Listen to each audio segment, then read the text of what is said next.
नमस्कार मित्रांनो, आपण सध्या पाहत आहोत प्रसारमाध्यमामध्ये क्युरेटिव्ह पिटिशन मराठा आरक्षणासाठी सुप्रीम कोर्टाने दाखल करून घेतलेली आहे.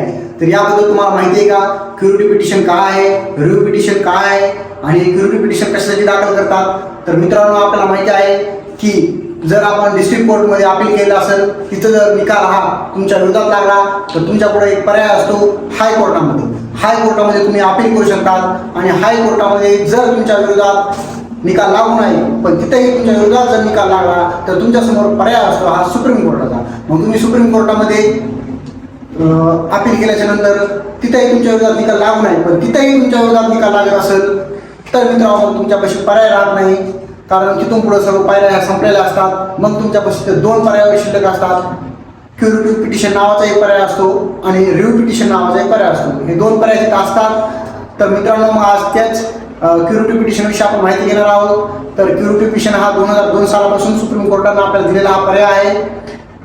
नैसर्गिक न्यायाच्या तत्वाचं उल्लंघन झालेलं आहे की नाही यासाठी हा पर्याय देण्यात आलेला आहे मित्रांनो. तर क्युरेटिव्ह पिटिशन हा मुद्दा घेण्याचं कारण हेच की मराठा आरक्षण जे 2018 मध्ये ACBC या प्रभावातून शैक्षणिक आणि सामाजिक या प्रभावामधून मराठा समाजाला सरकारने शासनाने दिले होते. मग हे जे आरक्षण होतं या आरक्षणाला आव्हान देण्यात आलं हायकोर्टामध्ये या आरक्षणाला आव्हान देण्यात आलं. त्यावेळेस हे आरक्षण हायकोर्टामध्ये टिकले, पण या आरक्षणाला कोर्टाने 16% 12 आणि 13% आणलं. 12% हे शिक्षणामध्ये, 13% हे नोकरीमध्ये, 12% आणि 13% आरक्षणाचा मराठा समाजाने लाभ पण घेतला. पण त्यानंतर हे आरक्षणाला चॅलेंज देण्यात आलं सुप्रीम कोर्टामध्ये. मग सुप्रीम कोर्टामध्ये जेव्हा चॅलेंज देण्यात आलं त्यावेळेस हा निकाल विरोधात लागला आणि सुप्रीम कोर्टाने काही मुद्दे मांडले मित्रांनो.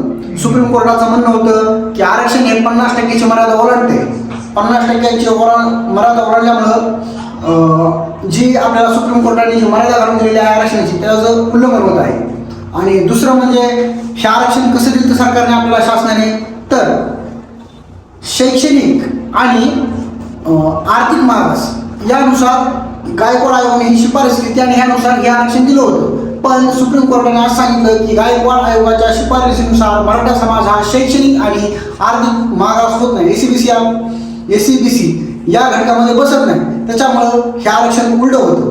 मग मित्रांनो, आता परत एकदा मराठा आरक्षणाचे वारे वाहू लागले आणि त्यानंतर सरकारने राज्य सरकारने सुप्रीम कोर्टाला विनंती केली की तुम्ही आमची ही विनंती मान्य करा आणि सुप्रीम कोर्टाने ती विनंती मान्य केली आहे. मग तुम्हाला असं वाटत असेल की मराठा समाजाला लगेच SC आणि BC मधून आरक्षण भेटेल का, तर तसं नाही मित्रांनो. सुप्रीम कोर्टाने ही फक्त क्युरेटिव्ह पिटिशन आहे ही दाखल करून घेतली आहे आणि संपूर्ण अधिकार हा सुप्रीम कोर्ट न्यायमूर्तींचा असतो. मग आता इथून पुढे काय होईल असं म्हणतात तुम्ही मित्रांनो. तर मित्रांनो, मुद्दा हाच आहे. आता इथून पुढं सुप्रीम कोर्टाने 23 डिसेंबर आणि 23 डिसेंबर आणि 24 जानेवारी ही तारीख दिली. त्यानंतर सुप्रीम कोर्ट ह्या बाजूवर सविस्तर चर्चा करतं आणि नैसर्गिक न्याय देण्याचं हे कार्य करतं.